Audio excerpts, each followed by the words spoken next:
Hey guys, welcome back to the channel, and today we're going to be reacting to Why Brits Understate just a bit and Americans exaggerate everything. Let's see. Picture this. You're in a battle with your troops outnumbered 8-1 on all sides. You've got to now communicate the severity of the situation to the general so he knows how to help. What do you say? If you're a British man named Tom Brody and you're fighting in the Korean War, you say what comes most naturally to you. Things are a bit sticky, sir. I.e., in classic British understatement, help. Unfortunately, the general in charge of the United Nations Joint Command was American, and that meant that he took this to mean we've generally got this under control even if things are going a little bit wrong. Because to an American, if you need help, you'd scream it from the rooftops and say something like, all hell is breaking loose. A classic example of American overstatement because hell itself was not actually breaking loose. This incident, part of the Battle of the Imjin River, is just one example of the contrast between British understatement and American exaggeration. And while the soldiers were credited with saving Seoul, the South Korean capital, more than 500 of them were captured because the American general didn't send in reinforcements or instruct them to withdraw, as he didn't realize the true severity of the situation. In this video... That's not what I thought the video was going to be about, but let's see where we go, okay? We're going to explore these two different communication styles and some of the most notorious examples of them and what purpose they serve in each culture. Let's start by quickly No, she just used an interesting example about, like, I was not expecting that at all. Defining what we mean by understatement and exaggeration or hyperbole.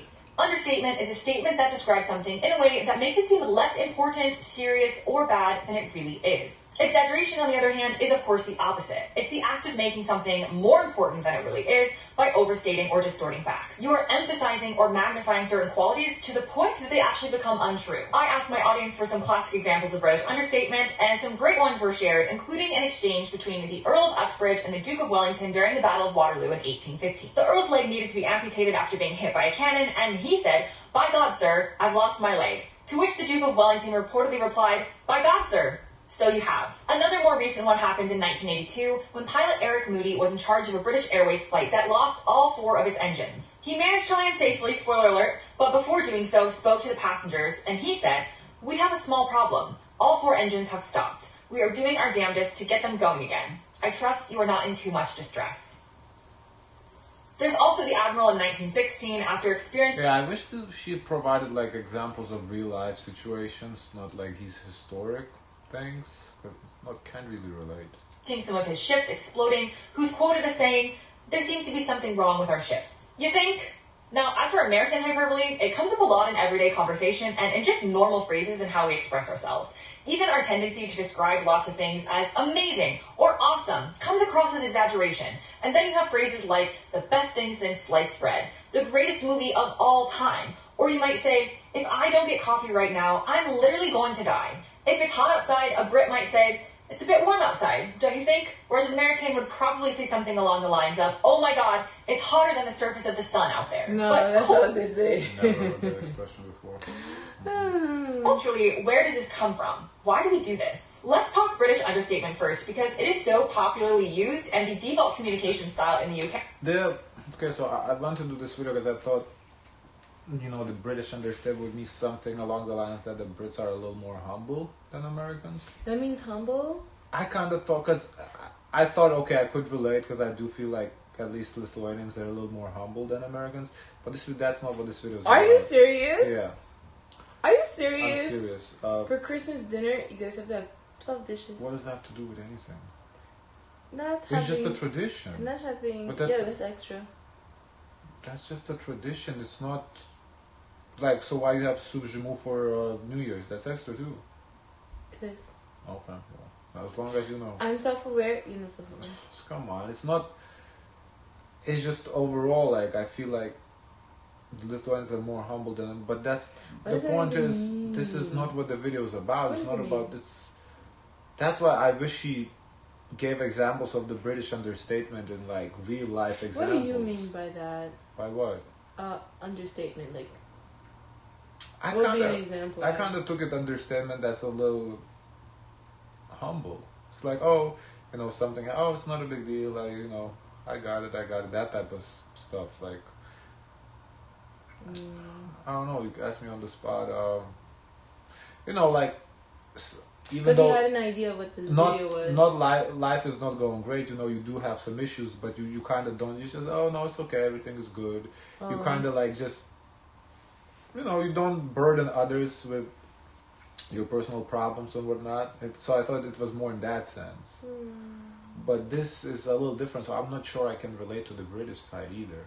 Okay, that it's listed as a Wikipedia article on its own, referring to it as a traditional aspect of British culture. Now, for Brits, understatement serves 5 main purposes. Number 1, modesty. Within British modesty is what I was kind of thinking. Culture, humility is seen as a positive characteristic to have. Not being too big for your britches is seen as the correct and moral way to be. Right. And boasting or appearing like you have no self-restraint is not a good look. Whether it's a celebrity or politician or any other public figure, the second you appear not to be able to laugh at yourself or you're believing too much in your own hype, as the kids would say, the British public likes to take you down a notch because of the emphasis on modesty. And I don't mean modesty when it comes to like what you wear, but modesty in your personality. Understatement helps in this way because you avoid appearing boastful or overly proud or extreme. Understatement can also be used in British culture in a humorous way. That number 1, modesty, is exactly what I was thinking of when I opened this video.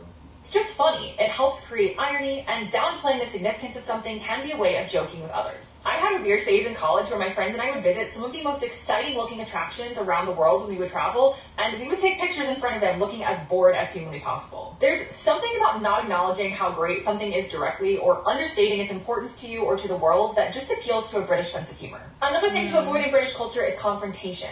Being direct and confrontational culturally is not seen as a good thing. It's considered more polite to avoid confrontation. Helps avoid confrontation. Oh.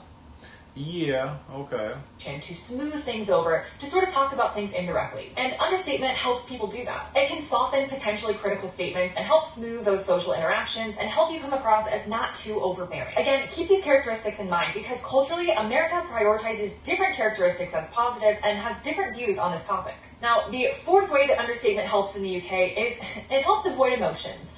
Emotional reserve is also something to be prized in the UK. Being overly emotional or intense is not a traditionally British characteristic, and it can be seen as being too dramatic and therefore almost not trustworthy. It's that stiff upper lip mentality, and if you're going around saying, I just love this lasagna, don't you think it's amazing? You're going to come across as too enthusiastic and too in love with your lasagna. And of course, the most popular cultural phrase from the war in the UK that the whole world seems to have caught on to now is keep calm and carry on.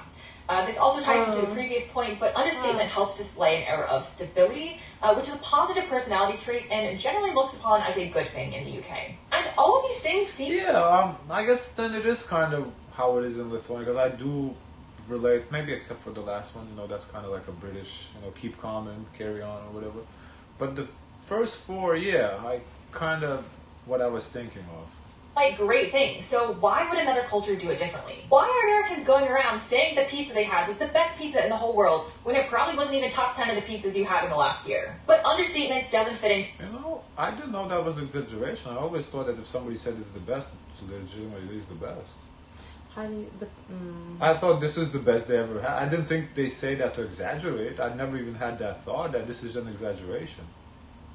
I don't know. To me, if I say the best, it is the best, period. You want to know my honest opinion? What?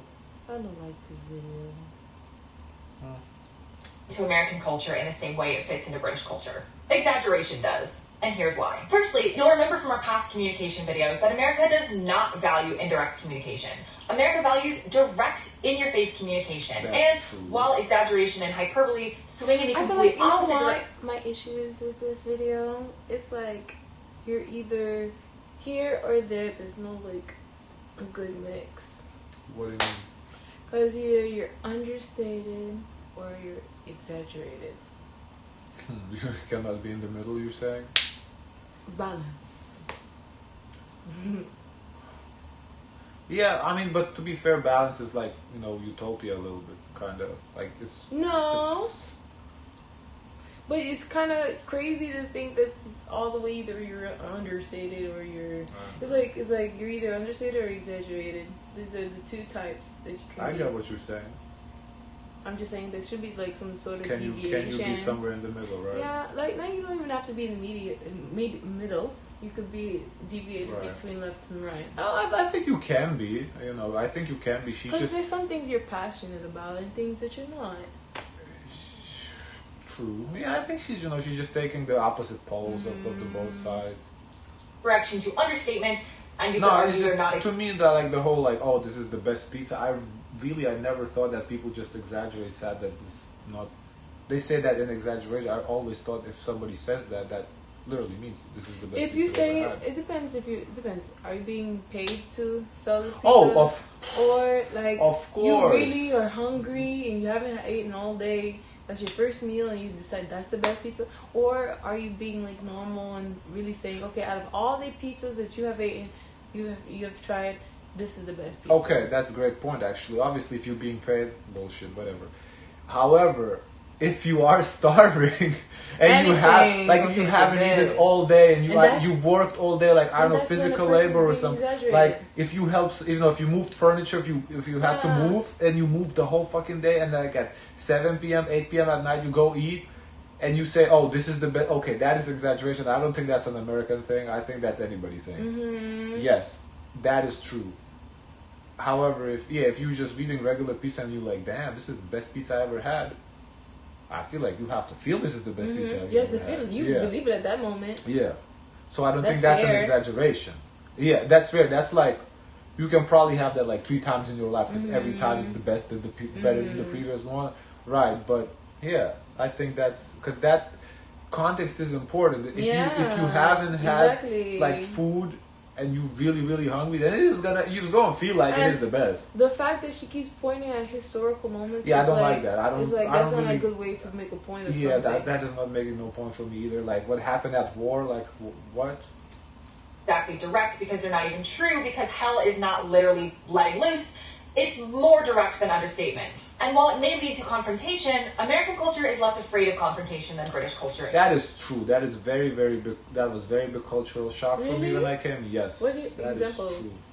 Overall, no, just confrontations everywhere. Everywhere. People are not. People sometimes it feels people look for confrontations. That is true. People are very up in your face. Which is interesting because we do see, like in Germany, they're very straightforward. But I feel like, honestly, now that I think about it, America's very fucking straight. Like they, up in your face, like they are not afraid of confrontation. They definitely can't speak for other countries, but in Lithuania, the confrontations kind of people tend to avoid that, kind of brush everything under the rug. Here, nah, this is a problem. You gonna hear about it. Yeah, no, ain't nobody brushing that. Even if it's not with like a foreigner, but if amongst themselves, do you think Lithuanian to Lithuanian, they're unable to like? Yeah, we brush it under the rug. Yeah. Here, you just like up in your face. There's a problem, you're gonna hear about it. If we're making a generalization, I think but there are other. She's like, I think if there was a problem, your sister talked about it. My sister. Well, my sister lived her grown life out of Lithuania, so I don't know. But her adult life, but not everything is on TikTok.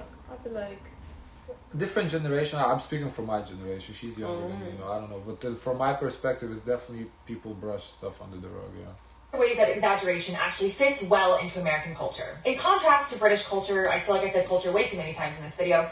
Enthusiasm and being extremely passionate about something are considered positive traits in America.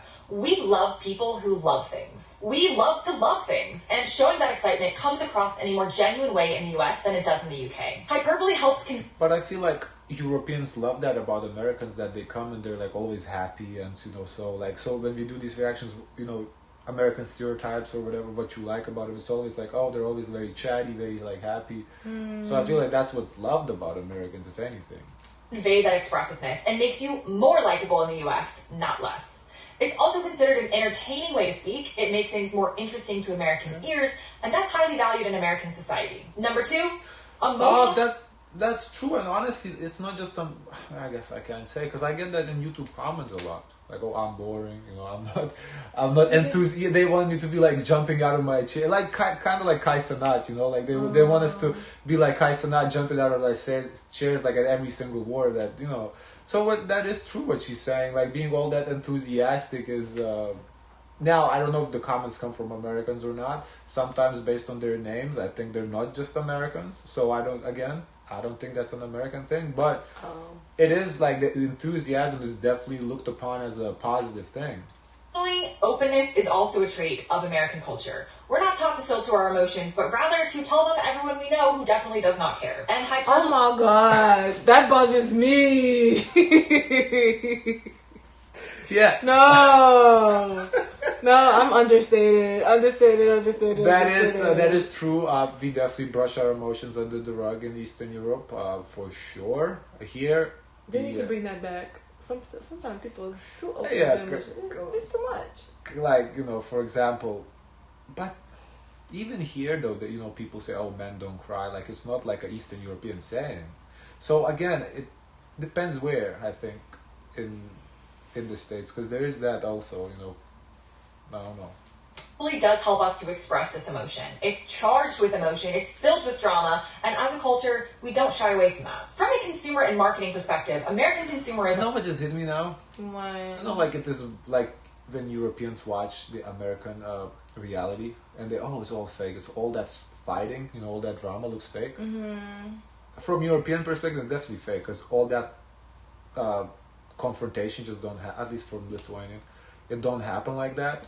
But here, like, those are real confrontations. Now, I still believe the shows are fake, or at least they manufacture or they manufacture the reasons for confrontations. But the confrontations are legit, happen like that. You know what I learned? What? They do a personality test where everyone who's coming onto the reality show, they know your sensitive spots and they set you up to trigger it. That's what I'm saying. Like, they definitely lean into it, but the way the confrontations are real. Is also filled with examples of hyperbole that we're used to seeing. This is the world famous vacuum cleaner. This is the world's best Mexican restaurant, the #1 hospital. Americans as a culture are far more willing to be sold to than Brits. And being a good salesperson is actually seen as a quality trait, as long as you're not being too seedy. And so, American exaggeration ties into our love of the sale and I think that being sold to goes back to her previous video we watched about the cults. We kind of talked about it, that people are more like willing to listen, that you brought that point up. I think it goes back to that. Both products and, as we'll get to in the next point, our own personalities. Number 4, self-promotion. Downplaying your achievements is not seen as a positive trait in the US like it is in the UK. In the US, understatement about yourself says, "I lack confidence," and makes people trust you less. Again, this is in total confidence. That is true, but I will say I like the American side of this, because you gotta let your nuts hang. Yeah, the humbleness of at least where I come from, and I wish I could. Gets you nowhere. I wish I could have the confidence that you and other Americans have. That's one thing I don't have, and I really, huh? No, I just think culturally, I do wish it was more that being self-confident, even to a point of exaggeration, thinking you better than everyone. I think for you as a person, it's important, and I do support the American side of this one. Contrast to life across the pond and how British culture and communication works. Americans believe in sharing the best of yourself at all times and emphasizing our own opinions and uniqueness. And while we do have the concept of bragging in the US, there is a line as to where it becomes too much. It's much further down the spectrum than in the UK. So hyperbole helps us get this across. We are overstating rather than understating. And finally, optimism. There's something optimistic about hyperbole, even if you're not saying something openly positive. It deals in the extraordinary rather than the ordinary. And while British life tends to be all about the beauty and the ordinary and the subtle art of the understatement, American life is all about the extremes, and this concept that we should focus on the tall tales and the crazy stories and this sort of wonder and imagination that comes along with hyperbole. And the beauty of it all is that neither is wrong, and that's what I love about these cultural deep dives. Yeah, I think the moral of the story here is the ideal scenario is to be somewhere in the middle. I think there is a little bit good in the Brit side, but there's also a little bit good in the American side. I think if you can find some sort of middle where you're modest yet confident, I think that that's a slay. That's a slay, right? Because you don't have to be overly confident to put others down, but at the same time, you don't have to be overly modest to put yourself down to put others up. So you kind of have to find somewhere in the middle. So I think that the perfect society, if you want to call it, if there such exists, is where you are right there in the middle. You take a little bit from both sides. Guys, of course, let us know your thoughts. Don't forget to like, comment, and subscribe. Join the Discord, and as always, share as much kindness as possible.